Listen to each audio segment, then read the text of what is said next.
Peggy 12. Hey everyone, my name's Hamish Miller and I'm the producer on DeathSpank. Right now we're going to take a look at co-op mode. This is DeathSpank and his sidekick Sparkles. A second player can join in at any time to help out DeathSpank in the action. Sparkles primarily is using a ranged attack in this section. He's great for standing back and picking off enemies, and also collecting all the loot that DeathSpank ends up leaving around the world. So these are a bunch of orcs we're fighting here, and one strategy is to sort of trap them in this bottleneck here, and they can stand back and both use ranged attacks, DeathSpank using ice bolts there. But also DeathSpank's great for running in and meleeing these guys. You'll find this is particularly effective against the shamans. We've got a couple of them here. These guys heal not only themselves, but they have a radial effect healing anybody around them, so it makes a lot of sense for DeathSpank to run in and take those guys out as soon as possible. If you do run in though, you need to be careful, because these guys share a health bar, which means you need to be particularly careful about the amount of damage you're taking. The good news is that when you start healing yourself, and DeathSpank can do that by drinking a potion or eating food, both characters will be healed at the same time.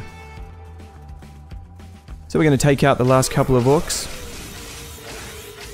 and then we'll take a look at the Pip village.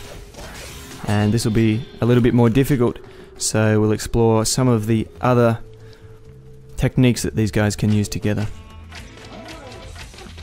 This is Sparkle's flamethrower attack.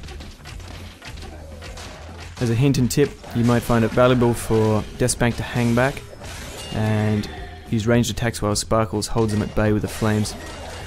Then we have DeathSpank's spinning sword attack and Sparkle's third ability, which is to heal DeathSpank.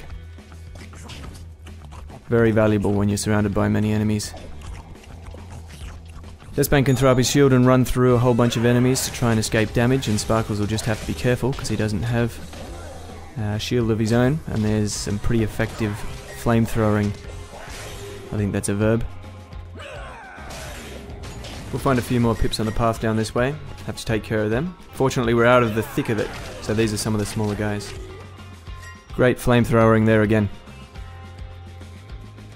Now this is Sparkle's fourth ability. He unleashes a mini version of himself, and then he'll stand around for a little bit, chase and explode after any enemy in sight.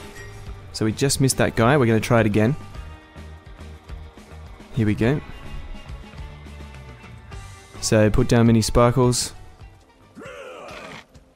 And my best advice is run, because when this guy explodes, he's extremely dangerous. And DeathSpank almost gets hit there, but we take that pip out. Fantastic. Now we're entering the Enchanted Forest. And this area is inhabited by some of the most dangerous creatures in the world, unicorns.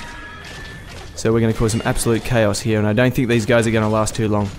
But hopefully what we've shown you today is a demonstration of how DeathSpank can be best shared between friends, with two players playing in the game at the same time, and causing all sorts of chaos.